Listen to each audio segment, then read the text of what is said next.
ఎంత అందంగా ఉందో గొయ్యి. కరెక్ట్ గా మీ హైట్ కి సరిపోయేలా 5 అడుగుల 2 అంగుళాలే కొన్నాను.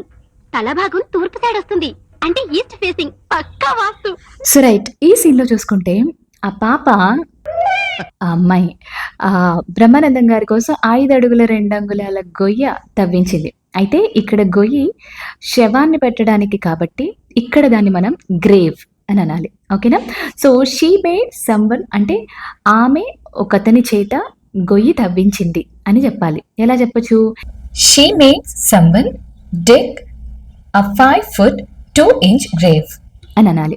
సో ఈ వీడియో ద్వారా ఈరోజు మనము డెత్ రిలేటెడ్ వొకాబులరీ నేర్చుకోబోతున్నాం. So without any further ado let's get started. So when a person dies 2 రకాలుగా సంస్కారాలు చేస్తాం కదా. ఒకటి ఖననం, 2 దహనం. అంటే ఒకటేమో మట్టిలో పాతి పెట్టడం, 2 కాల్చడం.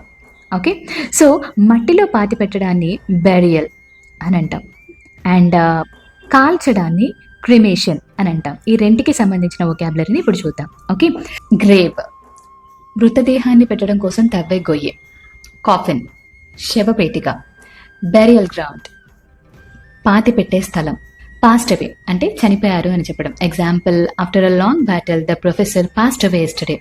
Now coming to the second part, దహనం చేయడం. ఓకే, క్రిమేషన్ అని అంటూ ఉంటాం. క్రిమేషన్ దహనం చేసే ప్రక్రియ.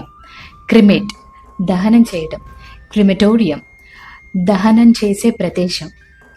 నెక్స్ట్ యాషెస్ అంటే అస్థికలు, భస్మం అని అంటూ ఉంటాం కదా. ఫ్యూనరల్ రైట్స్ మరణం తర్వాత జరిగే సంస్కారాలు. అయితే some people bury the body, కొంతమంది పాతి పెడతారు. Others cremated and immerse the ashes in the river. అంటే అస్థికలని పవిత్ర నదిలో కలుపుతూ ఉంటారు. Now it's time to your turn. చివరి చూపుని ఇంగ్లీష్లో ఏమనాలి? ఒకవేళ మీకు తెలిస్తే let me know in the comments below. మర్చిపోవద్దు, ఈ May 1st నుంచి న్యూ ఆన్లైన్ బ్యాచ్ స్టార్ట్ అవుతుంది. ఒకవేళ ఇంట్రెస్ట్ ఉంటే please contact us at see you.